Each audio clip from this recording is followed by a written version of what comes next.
Hey, Acers. So, you've got this far, so you know why I'm laughing. Because, yes, I full on stole that image from the internet picture of Tom Cruise in Mission Impossible 1 doing his break into the vault. And that's the point where he's almost hit the ground and he's struggling just to not hit the ground. And Krieger's dropped him in, and it's pretty bad situation. But it's freaking hilarious because I, then oversized pasted my head on it, and so I've been laughing at myself looking at that picture because I'm not that trim yet. I might get there someday, but I'm not that trim yet. I'm gonna start doing my exercises again this week, so maybe you'll start seeing less of me. Ha!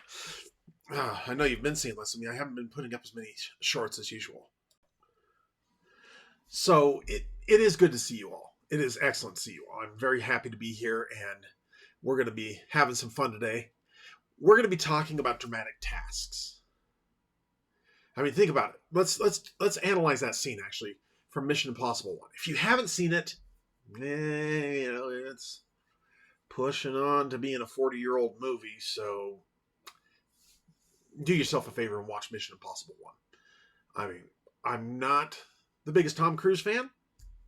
I've only seen the first 3 Mission Impossibles, and I've heard Ghost Protocol was really good, and it's got one of my favorite actors, Simon Pegg, in it. And it's a fun series. It's based, of course, off the '60s television series, which I have to add, and this is cool because it was Lucille Ball of Desilu Studios, Desi Arnaz and Lucille Ball.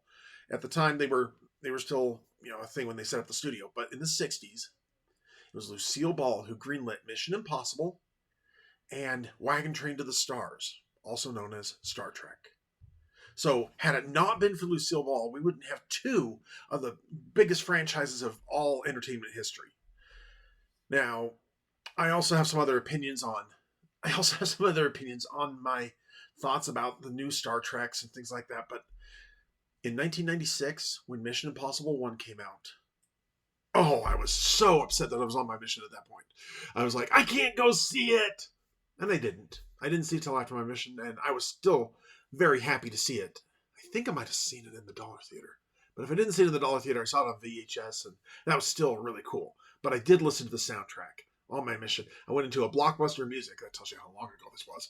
I went into a Blockbuster Music, and they had a special way of popping open CD cases so it wouldn't rip the tag thing on the top. And they'd put it in the CD player for you and let you put on headphones and listen to the album before you bought it. And that was something that I still think was one of the better business practices, even though they went under and Blockbuster's gone, all but like one store in the whole world. But Mission Impossible soundtrack at Blockbuster Music is still one of those memories I have. And it was really cool. It was out in California, and it was awesome.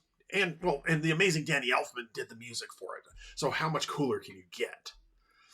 And I could gush about Danny Elfman for hours because I really think he is that amazing. But that's not why we're here. We're going to talk about dramatic tasks. Now, if we were playing Mission Impossible like a role-playing game, which it plays a lot like a role-playing game. It plays a lot like we're having our characters sneak into the CIA headquarters. So first we got to make some performance checks and some stealth checks and some opposed make those opposed to notices. But giving the CIA people actually maybe even a -1 or a -2 because of course as usual this I should just pause here and welcome you to the Ace Role Playing Games Club channel. I'm Mason Emerson. I'm the host here, and I'm a dad. I'm a gamer, and I'm a husband, and I balance all these things in my life with role playing gaming and helping you to learn how to be a better game master. And I use the system Savage Worlds to teach you how to game master. And eventually, like I said, I might go into other systems. But right now I'm focused on Savage Worlds. So going back to the example, Ethan and the team have put on disguises. They've even come in as firefighters or whatever while everybody else is being evacuated because of the alarms, and Claire has drugged the coffee of the guy who works in that secure vault, and she has she has um made it so he's going to get violently ill, probably Ipcac or something like that, or something like that that functions to a point that he's going to throw up. So that's he fails his bigger role. He runs to the bathroom. And then he goes back in to go back into the vault, and he logs in to his computer, and Ethan's able to catch it on his cool glasses. I didn't have glasses to put on, or else I guess I could have. I did actually have a pair of glasses, but that's another time. But they're supposedly blue blocker glasses, but I'm hearing research saying that blue blocking is baloney. But so I'm just going to keep going with who I am and what I am. Anyway, Ethan's captured the keystrokes, and Victor's up top, lowering him down in by the rope of the pulley system that they had to be able to bring in and not trigger anything. So it's a very light pulley system. So Krieger's really having to kind of struggle to lower Ethan in slowly. Ethan's got that sound thing on his wrist, so that would give him a +1 to being able to make his stealth rolls. And Krieger and they've snuck in through the air vents, and they're up above the thing. He watches them type in the password, and Luther is back in the fire truck in the hidden compartment. He's typing on computers that he didn't quite say the specs on them correctly, but now they're quite dated, and xenon chips are gone and all that kind of stuff. But we are at that point where we're kind of almost montaging. It's that scene where you got a thing and a thing and a thing and a thing and a thing and a thing and a thing, and it's flashing back and forth between Luther and Krieger and Ethan. And Ethan's our main point of, and that is still one of the most hair-raising and best scenes I think that has ever been filmed, is lowering Ethan in just bit by bit by bit. He's got clips on his ankles that make it so he can come in vertically first, upside down. So he's coming in upside down like this, and he's clipped on, and then he lets go of the thing and he swings down. Now he's horizontal, and he can easily swing over to put his feet on the computer desk. And that's when he types in the password. He puts in the first disk. He's got the 2 disks. He puts in the first disk, and he starts downloading the knock list, the list of people who are the spies, both their code names and their actual names and where they're stationed. He's getting the whole list for Max. Krieger thinks, and the team thinks, because Ethan's actually pulling a stunt on that. And as Ethan's downloading that's where we cut to Krieger, and there's a rat coming along the air vent, and it's coming right for Krieger. And Krieger's sitting there holding that rope, and he's starting to sweat. And suddenly, as Ethan goes to reach out and grab the disc, Krieger lets go of the rope, stabs the rat, and grabs the rope just before Ethan hits the ground. And now Ethan is right there above the ground, arms spread eagle above the ground, just hanging. And he's already had to wait through, and he already had to pull back up, actually, through the tech coming back in, thinking he was done throwing up, and then grabbing his garbage can, throwing up, and then going out again. He's already had to sit through that. So that complication was introduced. Remember that word, complication. And then the Krieger complication happens. And he drops them all to the ground, and he's hanging right off the thing. They've got the temperature blowing on the temperature sensor, so it stays at exactly the right temperature. So that part, the unauthorized warm body in the room, doesn't set it off. And he's sitting there sweating as he's holding himself in that position. It's getting strenuous, and he watches as that bead of sweat runs down the arm of his glasses, and he has to reach out his hand ever so slowly and catch that drop as it lands on his glove. And the room is so quiet, and we're so intensely involved in it that it makes a pat sound that seems to echo through the room. And then Krieger starts pulling him back up, but he's fallen off the pulley, so the silence system is out. And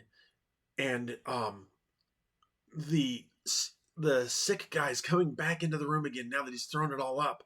And Ethan has to reach out real quick, grab the disc, and then Krieger starts pulling him up faster, and that's causing too much noise. And just as he hits the noise threshold, the alarms get deactivated because the guy's back in there, and he walks back in the room just as they put the grate back up on the thing. But even one more complication happens, because just as he's starting to pull him up and Ethan grabs the disc out and Krieger's got him up to the top, Krieger drops his composite knife and it lands right in the desk of the technician, right at the computer desk. It lands just stuck perfectly in there as Krieger steals the disc from Ethan. And then Ethan pulls himself up, and then that's when they put the grate down, just as the alarms are deactivated. Well, no, the alarms deactivate as they're being too noisy, and that's when Krieger does that. So, yeah. But still, it all works out. Storytelling-wise, this was a masterful piece of storytelling. Visually, emotionally, I mean, we were all muscles tense and tight as we were hanging right there above that bottom with Ethan Hunt. And it is a beautiful example of a dramatic task. So let's talk about dramatic tasks in Savage Worlds. And basically, I will read the quote from the book here. When to use these rules. Dramatic tasks are great for tense actions that must be performed in a hurry or have disastrous effects if failed. And that was the thing, is that Ethan and his team had to do this in a quick succession. They had to do it fast, but they couldn't do it fast because if they went fast, they'd make noise, and if they make noise, they'd get caught. So, and it's kind of like a similar scene from Sneakers with Robert Redford, where he has to walk across the room at a slow speed as his nemesis is getting to the room, and he's got the box in his hands, and he's going slowly back towards the corner where he's safe. And just as he closes the top, that's when the alarm systems get turned off, and that's when Cosmo comes in with his thugs, and with that's where Cosmo comes in with his thugs and shakes everything up, and the action starts fast again. But that's another good example of a dramatic task. I mean, it's very similar, and they both kind of came out around the same time period. Now, if these are single person tasks, like this is the one person who could disarm the bomb, diffusing an explosive, no booby traps, hacking a keypad, something like that. That can be what's called a challenging single person task. That means that the player has to use their skills over 3 rounds to collect 4 tokens. And the tokens can be whatever. They can be, I mean, I wouldn't recommend using bennies, because bennies can get confused for bennies, and you can have players who decide to go whoop, and if really, again, it goes back to what I've said before. If you're cheating at a role-playing game, your life's pretty sucky, and you probably need to cheat. I'm sorry that you have to cheat at a role-playing game, because this is a collective storytelling effort. This isn't a game. So, but there is also that point, and I'll talk about this for a quick moment, and they're back over here in my dice thing. But if you have a die, and I found this when I was playing with some D20s in D&D with some friends of mine, if I have a 20-sided die that has been tumbled and has been unintentionally by the company made biased to the point that it doesn't roll 20s very often, that really sucks. So that's why I went ahead and I bought the Game Science dice. And this isn't, I'm not sponsored by them or anything like that, but I bought their dice because, and I think I told you guys about these, but I bought these because they will roll fair. So that's where you got to just hope that you got to hope that you got that part managed. So anyway, your other ideas are like untangling a parachute, disengaging that railroad car, just the things that are tense, but maybe not too intense.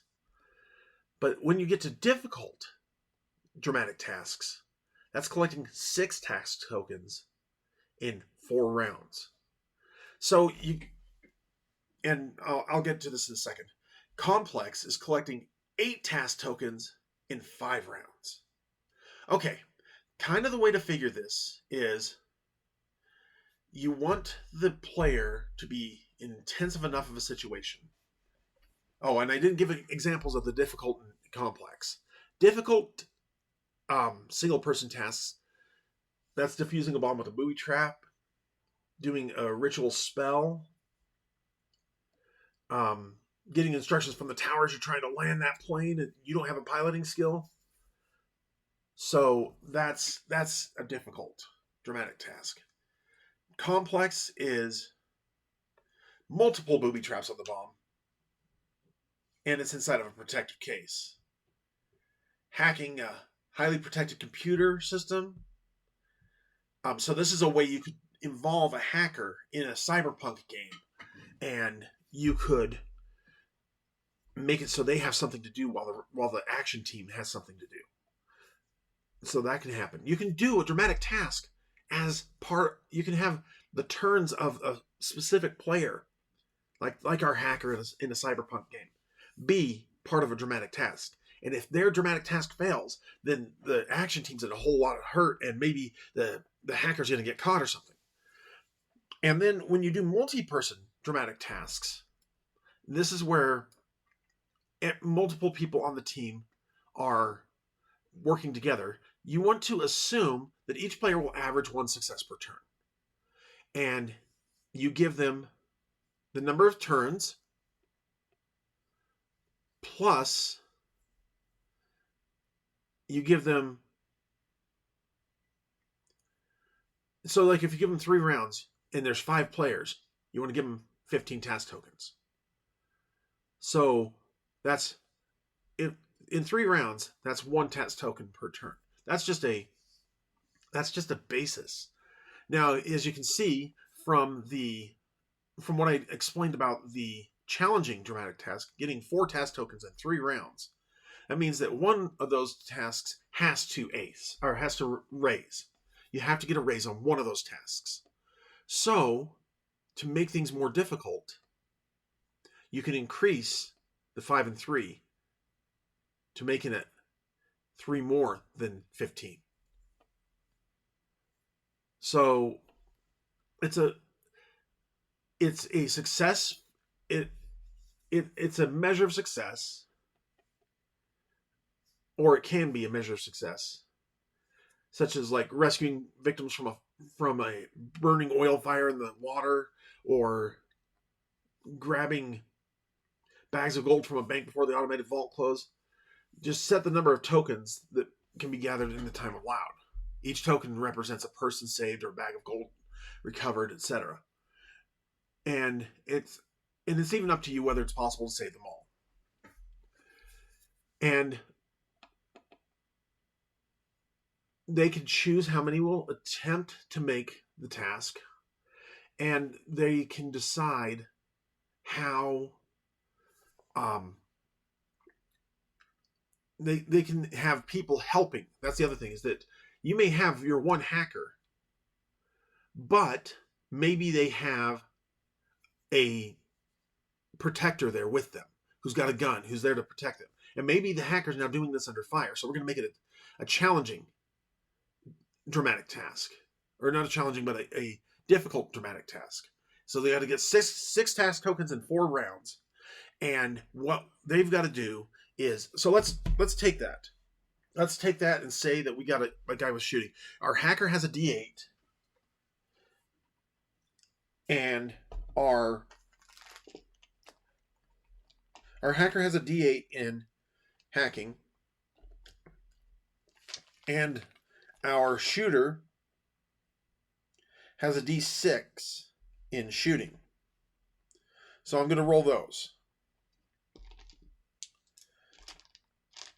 So first round, dramatic task, and we're going to use my favorite tokens that I have, which are my Deadlands tokens, and these are Ghost Rock tokens. So they're pieces of plastic cut in really weird shapes, but hey, they're pretty cool. I'll show you a task token right here.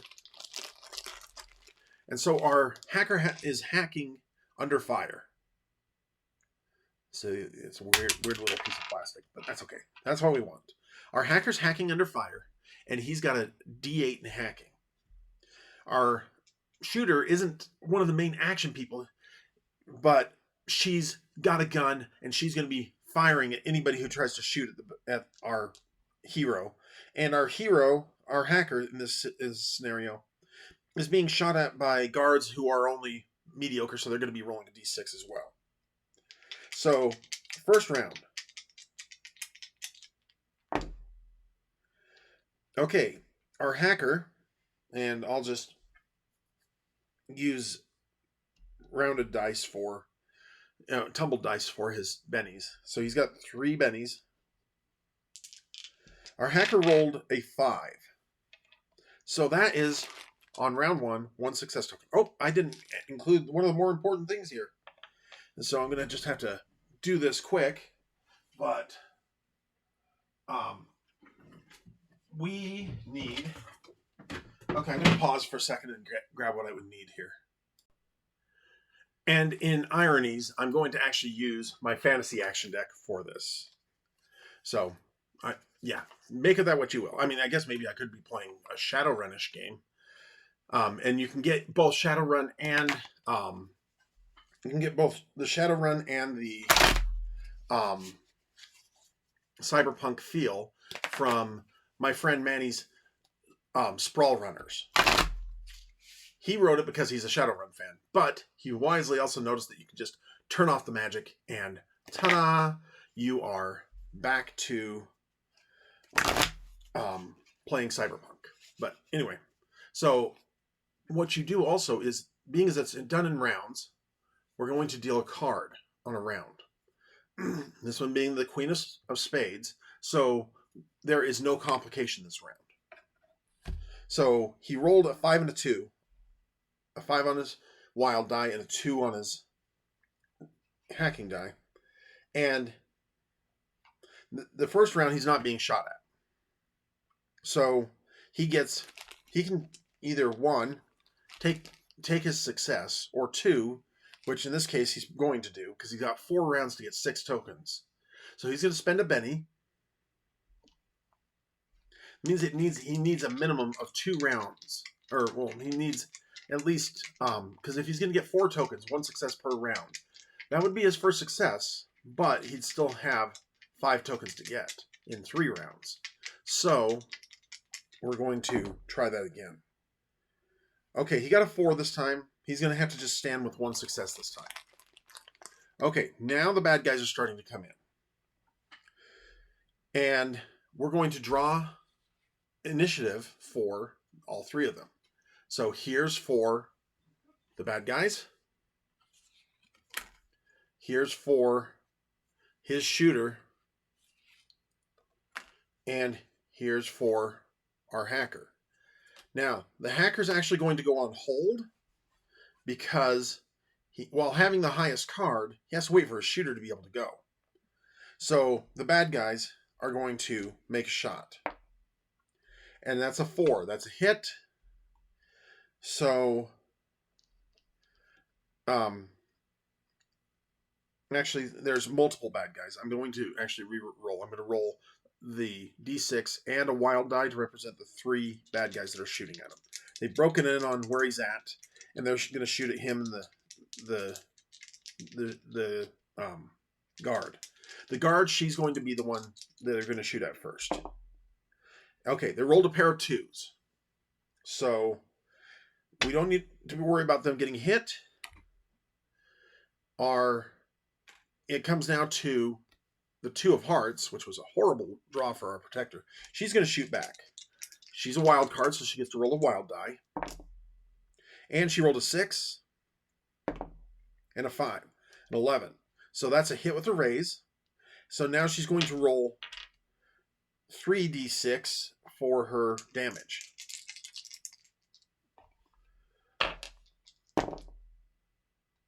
Okay, so she got 12, 13. Okay, she plugs one of the guys and he goes down. That's a hit with a raise on unarmored security guards.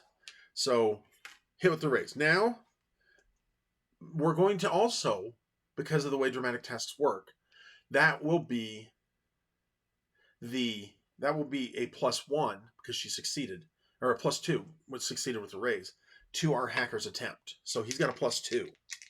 So essentially she just did, well, actually, no.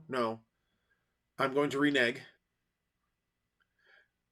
That roll she made, the 11, I'm going to have that be her doing a support. So she's firing back, but she's not shooting to kill. So that's where we're going to change it. She's doing a support roll using her shooting to support his hacking. So he gets the +2. That's how we're going to run it. So there's still 3 bad guys coming at him. She's just going to hold him off. Okay, technically he gets a 5. He's not rolling very well, so he's going to spend a Benny. And I'm going to switch dice here. Oh my gosh. Got a 4 there again. He's going to have to just take 1 success token. So, okay, so he's sitting there hacking. And now we need to interpret these die rolls. That's the thing about being a game master is we got to interpret these die rolls. So he's sitting there hacking on the keyboard, and the first turn he's like, okay, I made it past the first gate. I'm starting to get tracked by the ice. So he can use a cool computer terminology and all that kind of stuff. And I'm not going to say whether or not that's actual computer terminology. I'm just saying that's the way he could be speaking it. So he is like, okay, I'm evading the ice. I'm going to be hacking past that. It's got some interesting lines of code. I got to be able to get down past that. So because of the +2 from our shooter, he actually made a success. He got a 5, but he did not get a raise. So he's now got 2 rounds left to get 4 success tokens. He has to raise at least once on his hacking roll in the next couple of rounds, or things really get hairy. And meanwhile, the rest of the team is off waiting for the door to open, because that's what he's hacking. They're waiting for the door to open so they can rush in and grab the actual computer itself. So, hacker, or villains, we'll deal with them first again. Hacker, he got a 10, so that's good. And shooter, so she gets to go first. And she's going to, again, use her shooting as a support roll. And she rolled a 6 again. Awesome. A 6. Okay, now, the most she can give in support, if you remember the support rolls, is +2. So even though she rolled a 14, she can give 2 points towards the hacker. So it is the hacker's turn, and he's going to roll a 7 this time. +2, that's a 9. That's a success with a raise. So he got it. Oh, goodness. I had a die in there. So he gets 2 tokens. Now, the bad guys get to shoot at them. 5. Okay, they have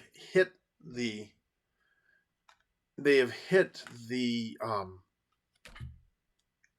protector, and they're going to do, oh, actually, again, I forgot to do for all 3 of them. I'm just going to have all 3 of them shooting back. And, oh, they crit failed, actually. So, one guy gets in the way of one of the others, and his gun jams, and the other two are like, get out of the way, get out of the way. And that's what we're going to let stand, because I forgot to do, when you're rolling for like a team of bad guys, you can roll 2 dice. Okay, third round. Bad guys, Jack of Clubs. So they get a complication in this. Good hacker, 7 of diamonds. And Joker is for our shooter. So Joker's wild. They both get a Benny. And our hacker needed it, because this is his last round. So she's going to wait until after the bad guys have gone. So the bad guys are going to go collectively. And they have a club, so they get a -2 on this round. And that gives them a 3 on the roll. So again, they're still trying to recover from getting in each other's way last time. And now our shooter's going to fire back in their direction to try and get them to keep their heads down. And she rolled a 5, but because of the Joker, she gets a +2, so she's got a 7. So she's only going to be able to give a +1. So she's going to spend a Benny. And she's going to roll again. Ah, there's that 6. 10. Okay, now she gave a +2 to our hacker. Let's hope our hacker can make good use of it. So he's going to roll. A 4 + 2 is a 6. He's going to spend one of his bennies. And he's going to try it again, because he knows he can do better. Oh, 2 and a 1. Oh, he almost miffed that one. Okay, last roll. He's got to make this roll, or else he's going to have failed on the hack. He got an 8 on the D8. +2, that's 10. So we'll keep going. 9, 10, 11. He got it with just barely time to spare. So he finally hacks it. The door opens for the action team, and now they're rushing in to grab the computer itself. So now we're back in action. But it was intense. It was, even in my poor narration here, we still had a bit of an idea of how dangerous this was. And it probably goes into rounds of the bad guys getting offed by the good guy and her now freed up hacker buddy, who's not going to be a very good shot, but hey, he's probably still got at least enough to help take out those bad guys. So he got it. We succeeded. Hooray. We got our 6 action tokens. And there you go. 6 action tokens. And now we've completed the dramatic task. So that is an example of a dramatic task. I've given you a couple of examples through this video in verbal and explanation, and especially that one with Ethan Hunt. That's a great one.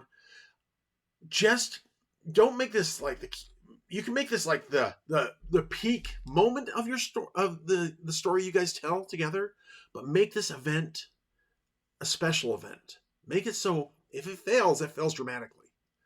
But if it succeeds dramatically. And that is the beauty of a dramatic task. Dramatic task is, like I said, it's probably one of my favorite of all the subsystems that Savage Worlds has.